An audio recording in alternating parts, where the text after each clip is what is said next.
Mais um dia aqui e hoje mais 2 capítulos da terapia do esquema de Jeffrey Young. Hoje nós vamos ver a parte do rompimento de padrões comportamentais e a questão da relação terapêutica. Então bora lá. Terapia do esquema, rompimento dos padrões comportamentais e relação terapêutica, capítulo 5 e 6. Antes, no nosso encontro anterior, nós vimos aí estratégias cognitivas e vivenciais, entendendo que tudo se parte através da conceituação do caso e as estratégias cognitivas vêm de acordo com toda essa visão geral desse indivíduo, engloba toda essa parte, né, como que ele reconhece esses seus esquemas, como ele tem toda essa parte do reconhecimento do que é correto, do que é falso, com relação às hipóteses testadas por ele e durante também toda a parte de conceituação do caso, e até que conduzem aí a debates. O que é um polo de esquemas nesse indivíduo, o que é de fato um polo saudável que possa se buscar aí. E listam-se as vantagens e desvantagens dentro dos atuais estilos de enfrentamento. Então, essa daí é a visão geral, super resumida, podem ver no encontro anterior. Já o estilo terapêutico, ele vem exatamente com essa primeira postura assumida pelo terapeuta durante o tratamento, para entender esse estilo de enfrentamento. Com o quê? Com uma confrontação empática desse indivíduo, que também se é chamado de testagem empática dessa realidade, né? E essa confrontação empática, ela vem e ele vai ser solidarizar com essa crença que ele possui, mas ele vai fazer alguns cheques e questionamentos em cima dessa, até exatamente para ver o quão de fato é realidade ou quão de fato aquilo dali não tem embasamento para aquele indivíduo, que se possa construir aí um novo processo de mudança, que é o que a gente vai ver hoje. Das técnicas cognitivas, que é exatamente validando esses esquemas e trazendo esse paciente para resgatar exatamente essa razão, ponderando as probabilidades daquilo ocorrer, ponderando as atitudes naquele decorrer de vida e incluindo nisso uma forma de comportamento mais adaptativo, né, buscando um polo mais saudável, esse adulto saudável desse indivíduo. E levando para as estratégias vivenciais, onde a gente trabalha aí imagens mentais, diálogo na avaliação dessas imagens, né, resgatando o que está ali manifesto, o que está ali latente, as estratégias vivenciais para a mudança. Então, o que eu poderia fazer como indivíduo, como paciente, para colaborar nesse processo de mudança e como poderia ser essa mudança, de uma certa forma, uma mudança aceitável. E superando esses obstáculos é onde esse paciente, ele de fato, ele se bloqueia. Então, quando fala sobre imagens mentais, ele fala, não estou vendo nada. Então, dar o tempo a esse paciente é muito importante. Trabalhar com ele em paralelo, que ele acordado, ele com os olhos abertos, ele começar a imaginar um cenário mais gratificante, né, para ele, e aí começar a incluir alguns personagens, começando a entender toda essa didática, e isso aí vai favorecendo a esse paciente, a ele se permitir a vivenciar esse processo com a gente, terapeuta. A outra situação é que tem que verificar medicamentos. A medicação que pode estar tomando pode também estar impedindo isso, né? A outra situação é um relaxamento, esse trabalho corporal, que ele pode não conseguir trabalhar a imagem mental, mas ele pode, através de uma proposta terapêutica musical, uma proposta terapêutica teatral, né? Ou a dramatização em si, e isso daí pode aflorar esse lado. Um diálogo com o protetor desligado, que é muito legal, que a gente trouxe aí no resumo anterior, que é exatamente falar com esse protetor para falar com o paciente. E quando você faz essa ponte, né, quando você constrói essa ponte, pode ser que você tenha mais facilidade de atravessá-la. Então, esse daí é o resumo do que a gente viu no encontro passado. E hoje a gente vai estar vendo o rompimento dos padrões comportamentais. Romper os padrões comportamentais é uma parte mais longa de todo esse processo da terapia do esquema. Em alguns aspectos, mais crucial da terapia, porque com o tempo os pacientes acabarão por cair novamente sobre o domínio dos esquemas. Para que atinjam essa conquista integralmente e mantenham-se nela, é essencial que modifiquem seus comportamentos, seus padrões de comportamentos. E se o paciente não passou adequadamente nas fases cognitiva e vivencial, é improvável que ele consiga obter mudanças duradouras no comportamento, acionado pelos esquemas. O estágio comportamental do tratamento acontece na abordagem do modelo de esquemas e incorpora as outras estratégias de esquema, como cartões lembretes, imagens mentais, diálogo. Quando for o caso, o terapeuta também usa técnicas comportamentais tradicionais, como treinamento do relaxamento, treinamento de assertividade, controle da raiva, estratégias de autocontrole, a exposição gradual e as situações temidas. O autor parte do princípio que essas técnicas e terapias já são já conhecidas pelo leitor. O estilo de enfrentamento são aqueles três que nós já vimos, né, que é a resignação, a evitação e a hipercompensação, em função de esquemas desadaptativos. E esses comportamentos são extremamente autoderrotistas. Então, entender que estilo de enfrentamento ele utiliza para cada tipo de esquema, porque podem utilizar esquemas diferentes. A questão da prontidão para romper o padrão comportamental é outra situação que também entra aqui na questão desse capítulo, porque se o paciente não tem dominado o êxito da etapa cognitiva e vivencial no tratamento, identificando quais são seus esquemas, é pouco provável ele entender essas origens e ver a necessidade de modificá-las, porque ele não tangibiliza e não percebe que aquilo dali foi ocorrido e que existe a necessidade de ser mudado. Então, é muito necessário que se invista mais nisso para que se participe de um diálogo construtivo, o qual vai começar a mostrar que aquele cenário desadaptativo ele tem uma origem, que essa origem ela precisa ser conhecida antes de ser mudada, definindo comportamentos específicos como possíveis alvos de mudança. Aí entra a questão, sim, do refinamento da conceituação de caso, né? As descrições detalhadas do comportamento problemático, as imagens mentais de situações ativadoras, a relação terapêutica, os relatos de outras pessoas importantes, o inventário de esquema que foi preenchido logo no início da terapia. Então, entender esses comportamentos é importante para que a gente construa esse processo, né? E o comportamento ele é vivenciado nessas etapas, né? De conceituação, de uma descrição detalhada desse indivíduo, das imagens mentais trazidas, a relação que se tem com o terapeuta, os relatos de outras pessoas importantes que adentraram e foram convidadas para a gente buscar mais subsídios de entender esse sujeito, né? E os inventários de esquemas preenchidos pelo próprio paciente, priorizando comportamentos para romper padrões.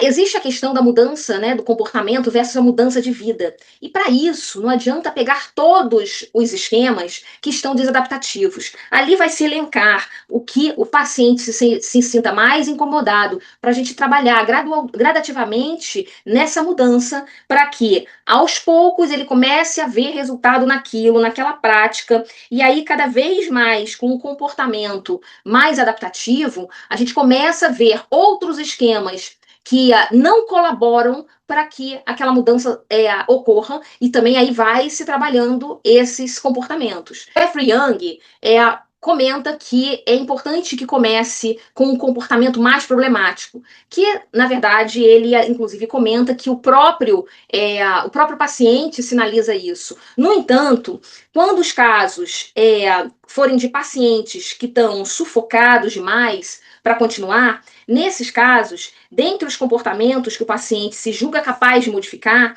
o terapeuta escolhe o mais problemático, porque ele está tão sufocado que, de repente, ele não tem um discernimento, construindo a motivação para a mudança comportamental. Conectar-se o comportamento-alvo às suas origens na infância. Então, fazer essa ponte entre o que eu estou desadaptativo hoje e por que eu estou assim e qual foi a origem disso, ajudá-lo a perdoar sem julgamento do que ocorreu. Porque através desse momento de liberar-se da culpa, é o momento que se consegue essa mudança de vida. Não entra naquele looping que eu sou assim, que eu faço assim, que eu ajo assim, né? E a questão de se relacionar com esse comportamento na infância é trazer a cognição e buscar reviver, né, essa vivência para o aqui e agora, para saber trabalhar com ela. Analisar vantagens e desvantagens de continuar com esse comportamento. Nosso papel como psicoterapeuta de trazer a clareza em o que manter aquele comportamento vai ser prazeroso ou desprazeroso para o construir de vida desse paciente e não ter esse comportamento, buscar a mudança nesse comportamento, por mais difícil que seja, né? O que isso daí vai melhorar na vida dele, que vai ser mais prazeroso para ele, mesmo tendo esse momento de adequação, adaptação, e que esse momento é um momento mais complicado para esse paciente que está instável. Elaborar cartão-lembrete. Então, é trazer para a terapia, né, perguntas, situações que fornecem aí gatilhos de esquemas desadaptativos. A questão do ensaiando o comportamento saudável em imagens mentais e dramatizações. Então, novamente, se busca esse ensaio, porque no momento que você está fazendo uma construção de mudança, você também tem que trazer essas imagens mentais e se colocar como que você reagiria lá atrás, né? Para saber também como que a gente poderia reagir aqui no presente. E combinando uma tarefa de casa e o paciente, se ele concordar em desempenhar um comportamento mais saudável, uma situação real. Então, isso daí também é se colocado no momento que esse paciente já está mais forte. Então, a gente vai estar colocando aí um desafio, que não deixa de ser, né, é a questão dele vivenciar aí uma situação real. Ou seja, inclusive, né, Becker já colocava aí na terapia cognitivo de recuperação, e também Judith Becker também colocava isso daí na terapia, na teoria cognitiva comportamental, que é exatamente se colocando em pequenos passos na vivência de mudança, né? Então se colocando, não se arriscando, mas colocando um passo à frente do outro para saber até onde você consegue, dentro de um desconforto, um desconforto tolerável, entrar nesse processo de mudança e de resgate. E a tarefa tem que ser específica, não pode ser generalizada. Tem que ser clara, objetiva e específica. E aí, nesse processo de mudança, também tem a combinação da tarefa, mas também tem a questão de se avaliar essa tarefa, né? Quando fala se avaliar essa tarefa, a gente vai perceber quais os impactos que teve, as emoções, se conseguiu concluir, se não conseguiu, a reação do outro, o que permitiu fazer. Então, uma série de construções e trazendo isso para uma realidade e para uma razoabilidade desse paciente para que ele identifique que aquilo dali, como aquilo foi para ele. Se foi penoso, a gente vai estar construindo uma outra forma, ou resgatando a parte vivencial e também a parte cognitiva. Se foi prazeroso, ou então ameno dentro das insatisfações e dos riscos e até mesmo do desconforto, é saber como que pode se dar o próximo passo. Superando os bloqueios, a mudança comportamental. Aí vem a compreensão desse bloqueio. A gente precisa entender quais são as razões que trazem ele está bloqueando essa situação. O primeiro passo, nesse sentido, é entender o porquê. As imagens mentais, que ela passa exatamente por uma investigação desse bloqueio, né, para entender a problemática e descrever o que está ocorrendo naquele momento, para ele não conseguir seguir adiante nessa mudança. Um diálogo entre o bloqueio e o polo saudável, e a gente coloca eles como sujeitos, né, que vão conversar. Por que você está me bloqueando? E o diálogo do bloqueio vai falar, por que eu não quero ir para o modo saudável? Né? A parte dos cartões lembretes é revalidar o que foi escrito, aprimorar o que foi escrito, ou até mesmo adicionar, né, coisas nesse cartão lembrete, coisas que surgiram. E a prescrição da tarefa de casa. Então, revisar o porquê também, no caso da tarefa de casa, não foi feito. De repente, a tarefa não foi adequada, não foi tão resumida assim, não foi tão específica assim, né? A ponto que o paciente teve dificuldade de realizar, ou então, até mesmo a questão de desmembramento da ação desse paciente. trazer esse link junto com o psicoterapeuta para ele ver que ele está ancorado, ele está amparado, ele não está sozinho. Então, tente fazer que, se tiver dificuldade, me retorna. Então, isso vai gerar um certo comprometimento para que ele realize também, evolua nessa etapa de mudança. E fazendo mudança de vidas importantes. Então, a partir do momento que o paciente já está começando a evoluir nas mudanças, né, de vida, alguns obstáculos vão ocorrer. E verificar se ele está conseguindo, de fato, tomar as suas decisões, e se essas decisões estão desadaptativas ou adaptativas, né, buscando esse adulto saudável, isso daí faz um reforço, né, para nós, psicoterapeutas, de estar mostrando para ele o caminho que ele está seguindo e como que ele pode estar evoluindo nesse processo, né? Principalmente quando as ações são positivas, saudáveis. A terapia do esquema, a relação terapêutica.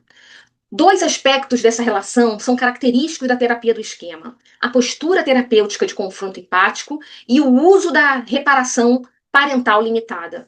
O confronto empático ou testagem empática da realidade consiste na expressão da compreensão das razões pelas quais o paciente perpetua os seus esquemas, ao mesmo tempo em que se confronta a necessidade de mudança. Também entrar com questionamentos onde o próprio paciente consiga buscar uma resposta, o porquê que ele continua persistindo em um comportamento desadaptativo, com estilos de enfrentamento que não o sustentam, ou não impulsionam ir ao longo da vida. E a questão de realizar a reparação parental limitada é proporcionar aos pacientes, dentro dos limites adequados, a relação terapêutica, aquilo que precisava na infância, mas não receberam dos pais. No entanto, nós não seremos pais, nós não seremos mães ou pais ou responsável cuidador, nós seremos o adulto saudável ali, resgatando um momento onde ele precisava ser validado, esse paciente. Então, ou validado, ou orientado, ou acolhido. Então, nesse momento, a gente pode sim, a gente pode dar um abraço, a gente pode perguntar o que você esperava que seu pai fizesse, e aí ter esse comportamento para com ele. Ou então validar, não é preciso, você já fazia isso. Né? Então, Jeffrey Young, ele cita nesses capítulos vários e diversos exemplos aí na condução. A relação terapêutica, na fase da avaliação e instrução e na fase da mudança. Então, na fase da avaliação e instrução. Então, aí entra tudo que a gente avaliou lá atrás para conceituação, a relação terapêutica entra junto aí, toda a parte de questionamento, de questionários, toda a parte investigativa que aconteceu até então, inclusive as estratégias cognitivas e vivenciais. E aí entra também a psicoeducação, né, como instrução, para que esse paciente receba esse educar do que é o esquema dele, do que é esse estilo de enfrentamento, né? E trazer essa sintonia entre como ele está e o que ele busca dentro desse processo. E o terapeuta também estabelece essa sintonia da forma dessa aproximação. A terapia do esquema, ela não consegue se distanciar desse paciente. Ela a todo momento está ali em paralelo. A todo momento ela está vivenciando junto com esse paciente. Porque das características, como foi visto, é exatamente o uso da reparação parental limitada. E a questão também, outra característica, confronto empático. Então, para eu confrontar de uma forma empática, eu tenho que me doar, tenho que ter essa sensibilidade com esse indivíduo para levá-lo a um processo que ele confie em mim, terapeuta, que tenha segurança em mim. Só assim ele vai buscar esse processo de mudança. E a outra situação é que em outras terapias também existem, para que ele dê esse feedback, porque se esse paciente não gostar de algo dentro da terapia, e ele não se expressar isso daí pode ser um bloqueio no momento de mudança. Então, a todo momento, trabalhar isso. E também essa questão do não gostar pode gerar um estilo de enfrentamento, né? Onde ele vai resistir, onde ele vai negativar, ou então onde ele vai superestimar. E isso, o terapeuta precisa fazer o papel, mesmo que seja questionamentos muito incisivos, não que perca o respeito ou que perca o controle, mas mesmo que o questionamento seja muito incisivo, o terapeuta tem que se manter no modo adulto saudável, porque é por isso daí que vai estar sendo conduzido e fortalecendo também esse adulto saudável do paciente. O terapeuta formula a conceituação de caso. Então, a conceituação de caso também é exibida para o paciente, né? Onde se coloca, faz esse questionamento diversas vezes. Qual foi a resposta de enfrentamento do paciente? Qual foi o estilo de enfrentamento que ele teve? Resignação, evitação, hipercompensação, né? Em todo esse processo. E o terapeuta, ele expõe toda a parte de esquemas e enfrentamentos desses esquemas para o paciente. Esse aqui é muito interessante, porque quando ele fala, o terapeuta avalia as necessidades da recuperação parental do paciente, Jeffrey Young coloca que durante o tratamento, o terapeuta usa a relação terapêutica como antídoto parcial aos esquemas do paciente. Essa reparação parental limitada proporciona uma experiência emocional corretiva, já fala aí Alexander e Friends em 1946, voltada para especialmente a contraposição dos esquemas desadaptativos remotos desse paciente. Às vezes, a fonte mais rica de informação é o comportamento do paciente na relação terapêutica. Então, a qualidade ideal é o terapeuta ter essa capacidade, papel de adulto saudável, de munir a esse paciente. Gente, ele acaba entrando muito em looping, né? Reforçando toda a terapia. Então, muitas vezes a gente já falou coisas, mas ele vai reforçando. E parece que não, mas sempre entra alguma coisinha a mais. E aí, trabalhar realmente como sendo um antídoto para esse paciente como um bom pai, uma boa mãe, mas o terapeuta é capaz de satisfazer parcialmente esse indivíduo dentro dos limites da relação terapêutica. E aí, a gente viu que as necessidades emocionais desse paciente vínculo seguro, autonomia e competência, expressão verdadeira das próprias necessidades e emoções, as espontaneidades e lazer e limites realistas. Esses são os 5 domínios que nós vimos, inclusive, logo nos primeiros encontros. E o objetivo é que o paciente internalize um modo adulto saudável, tendo o terapeuta como modelo, a fim de lutar contra os esquemas e esperar comportamento saudável, tá? Então, a qualidades ideais do terapeuta na terapia do esquema. E o terapeuta também tem que estar sensível a alguns tipos de comportamentos que parecem ser adaptativos, mas na verdade são estilos de enfrentamento, né? Então, esquemas e estilos de enfrentamentos do cliente que acabam desencadeando esquemas e estilos de enfrentamentos do próprio terapeuta. Pode ocorrer que, de acordo com o comportamento, né, o estilo de enfrentamento do paciente, isso daí gere um gatilho que desate um esquema em nós, terapeutas, né, onde nós não consigamos regular. E sendo que, se nós estivermos com a nossa razão, a nossa cognição, ou seja, com a questão emocional, sim, dentro da terapia, porque é necessário você fazer essa relação parental limitada, né? Mas no momento que você coloca essa sua emoção, você também tem que criar esse limite dessa emoção junto com a razão, entendendo que ali é um cenário de recuperação daquele paciente. Jeffrey Young coloca, inclusive, aqui, um dos riscos possíveis é os esquemas de pacientes entrarem em conflito com os terapeutas de maneira que uns ativem os outros em um ciclo de auto-perpetuação. Ou seja, e aí o paciente entra com um estilo de enfrentamento, eu entro com outro e ele reage com um estilo de enfrentamento, e assim vai. E essa relação se desfaz. Né? E aí ele coloca diversos estilos. Deixa eu ver se eu pego um aqui. Ele coloca, inclusive, um exemplo aqui. As emoções do paciente ativam um comportamento evitativo do terapeuta. Às vezes, a intensidade das emoções do paciente coloca pressão no terapeuta e faz com que ele se torne evitativo. O terapeuta retrai-se psicologicamente, ou muda de assunto, ou ainda comunica ao paciente que não é aceitável ter emoções intensas. Ao invés de chegar e contrapor aquilo dali, por que ele está buscando aquilo comigo? Né? Então, ao invés de simplesmente evitar, o porquê que eu não posso contrapor e entender na questão de confronto empático a chegar ao porquê que está buscando, está utilizando aquele tipo de enfrentamento. Então, outras coisas também. A superidentificação acontece quando os esquemas do paciente e do terapeuta coincidem. Se ambos têm o mesmo esquema, o terapeuta pode sofrer superidentificação com o paciente e perder a objetividade. O terapeuta é conivente com o paciente para reforçar o esquema do paciente. Então, é o caso de. Vamos colocar um exemplo. Ah, eu não saio à noite porque eu tenho medo de assalto. E aí, isso daí gera também um gatilho no psicoterapeuta e fala assim, não, realmente, você não deve sair à noite, porque é muito perigoso. Nossa, que tá matando de gente. E isso daí vai reforçando o paciente. E o paciente vai falando de outros casos que vai reforçando o terapeuta. Olha esse ciclo. Então, o terapeuta, naquele momento, mesmo entendendo que ele já tem um trauma ou já sofreu de algo similar, onde está sendo tratado no set, ele também tem que ter razoabilidade de trazer esse questionamento e regulação para o momento de manejo. Ou então, se a coisa for muito grave, né, com relação ao abuso, ou algum trauma, ou algum medo, alguma fobia muito intensa, é o momento também do psicoterapeuta comentar, vamos parar a sessão agora e retomamos no outro momento, né, na próxima semana ou no próximo dia.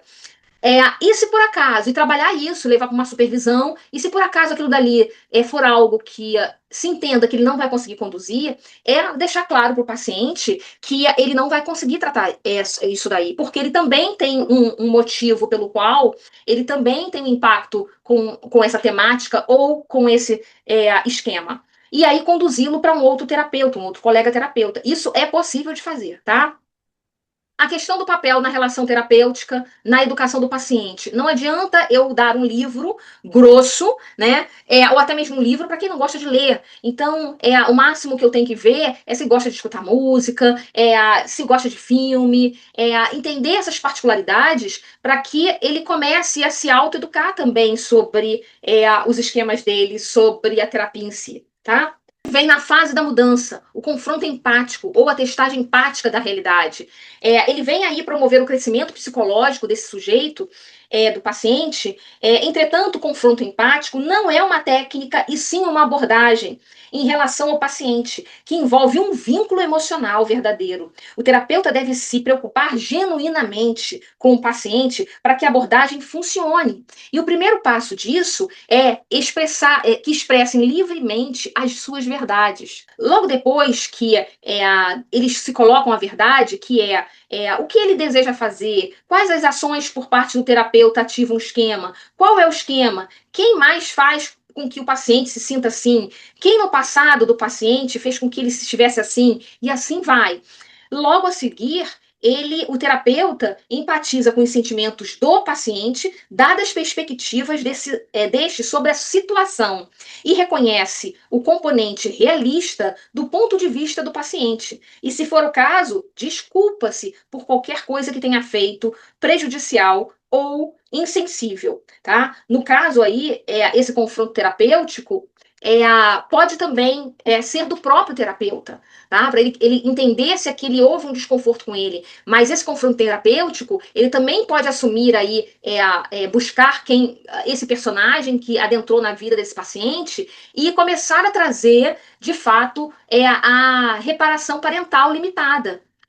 De solicitar desculpa, de falar, não, não pensei que fosse dessa forma, e aí começar a trabalhar essa mudança de crença nesse indivíduo. Já entrando na reparação parental limitada, é especialmente valiosa para os pacientes que têm esquemas no domínio de desconexão ou rejeição, ou seja, que sofreram abuso, ou abandono, ou privação emocional ou rejeição. Quanto mais grave o trauma, mais importante se torna a reparação parental, porque os pacientes com esquemas de outros domínios também se beneficiam da reparação parental. Com esses, o processo trata de questões como autonomia, limites realistas, autoexpressão, reciprocidade, espontaneidade. E a reparação parental limitada, ela oferece uma aproximação de experiências emocionais que o paciente não teve, dentro de limites éticos e profissionais com o terapeuta, sem tornar essa relação de pai e mãe, nem fazendo com que o paciente tornasse dependente como um ser criança, tá? É muito importante isso. Agora, nos casos de pacientes com transtorno de personalidade, como o borderline, tem necessidades mais infantis, perdendo a constância objetal. Eles muitas vezes demandam contato extra sob forma de mais sessões ou mais telefonemas entre as partes. Então, eles têm essa necessidade de vínculo, né? De estar nesse apego emocional. Assim como o confronto empático, a reparação parental limitada inclui uma abertura genuína por parte do terapeuta. Para ter um resultado útil, essa abertura deve ser sincera e verdadeira. Elogios, por exemplo. Um paciente com esquema de defectividade só representam uma reparação parental adequada se fundados em qualidades positivas reais do paciente, de fato apreciadas pelo terapeuta. Tá? E algumas vezes eles vão ser hostis e negativos. Tá? E quando isso daí acontecer, é se perguntar. Quando você se sente seguro, permita que eu me aproxime de você. O terapeuta pode falar também com o paciente desconfiado, trazendo a questão desse indivíduo como ponte, né? Então, desse indivíduo negativo. Olha, eu sei que você está protegendo o fulano de tal, né? A Claricinha, a adivinha, mas eu gostaria de ter esse contato direto, eu posso ter? Aí ele vai falar que não, mas por que eu não posso ter? E aí você vai entendendo isso, e aí o paciente vai se abrindo. Um confronto empático e uma reparação parental limitada juntos numa mesma abordagem.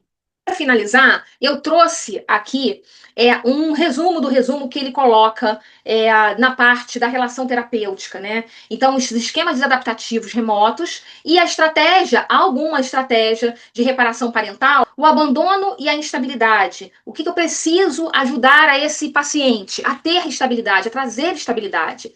A desconfiança e abuso. O que eu preciso trazer para esse paciente? Fazer com que ele veja confiança, honestidade e verdade para com ele, que ele enxergue isso daí em terceiros.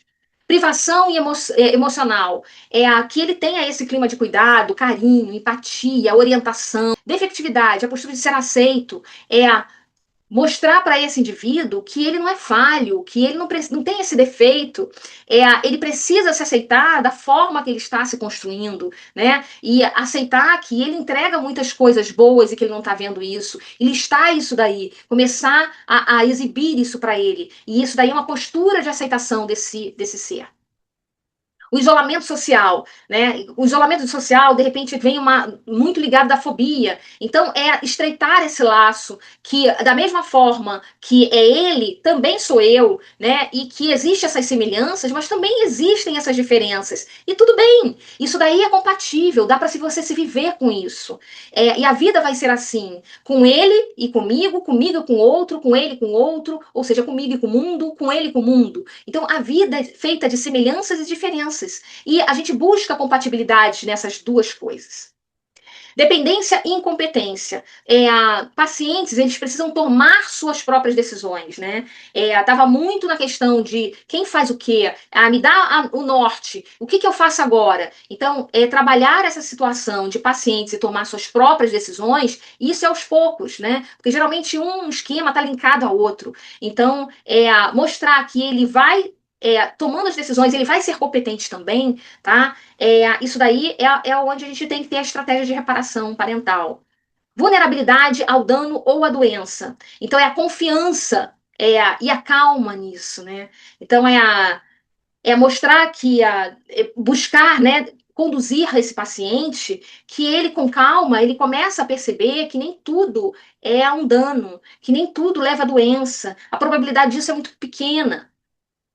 O emaranhado e o self subdesenvolvido.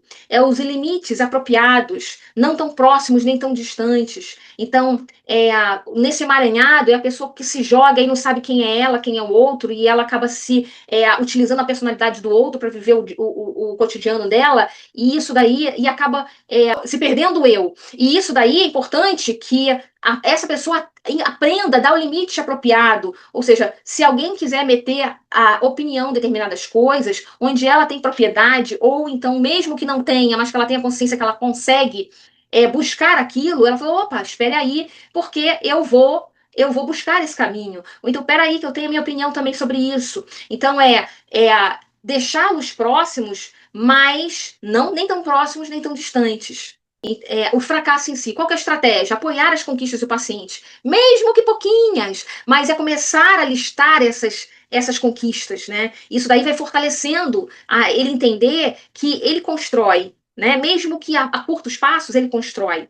O arrogo, a estratégia é apoiar as conexões emocionais mais do que o status e o poder. Então, se aquela pessoa, ela de nariz em pé, que é a melhor, que ela tem mais, então, mostrar que ela precisa do outro, o que o outro reflete na vida dela. Então, esses status aí de emoções e até mesmo de interdependência é importante ressaltar nesse momento.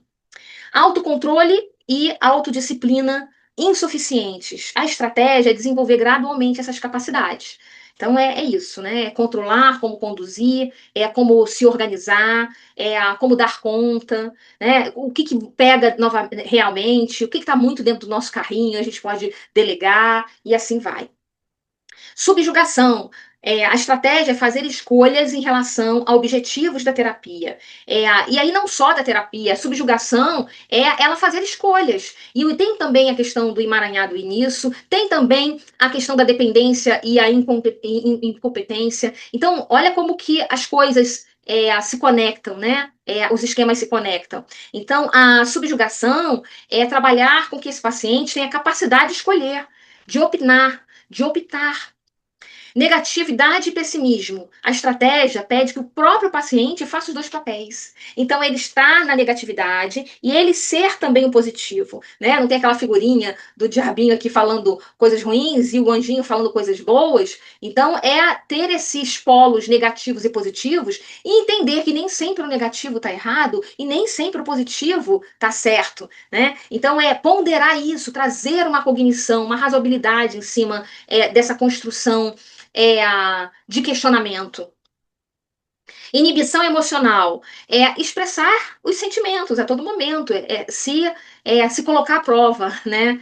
Se permitir. Então, principalmente os homens, né? É difícil chorar, é difícil. Parece que tem aquelas emoções femininas e emoções masculinas, né? Então, isso não existe. A gente tem emoções. E muitas vezes a gente expressa de acordo com a nossa personalidade e também de acordo com o nosso gênero, infelizmente, né? Padrões inflexíveis. A estratégia é a recompensa ao paciente por comportamento divertido. Então, se ele sai da perfeição, né? Desse padrão inflexível de buscar a coisa que ele tem que fazer, é chegar e, se por acaso ele sair desse padrão, gerar uma recompensa. E essa recompensa pode ser qualquer coisa.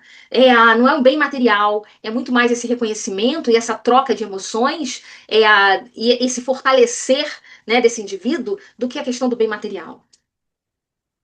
Padrões inflexíveis. Opa, postura punitiva. Pois aqui está errado, e a estratégia é trazer exatamente essa parte de atitude, de perdão, né, desse paciente se perdoar, o auto-perdão e o perdão ao outro também. Então, ele trazer, abaixar essa guarda e falar: poxa, tá tudo bem, isso acontece, nós somos humanos, nós sempre erramos, mas na atitude de erro está a busca do acerto, e assim a construção da vida, a todo momento. A busca de aprovação e a estratégia é buscar esse self fundamental do paciente. O que é fundamental para a sua vida? É o poder? É o status? Ou é a relação? Ou é a diversão? Ou é a união? É resgatar o que é fundamental na vida desse sujeito, né? Para que ele não viva só na busca de uma aprovação, de um estilo de vida que não é o que se sustenta. Por hoje. E aí, no próximo encontro, estamos aí com os 2 outros capítulos para fechar aí esse livro em mais 1 ou 2 encontros. Até lá.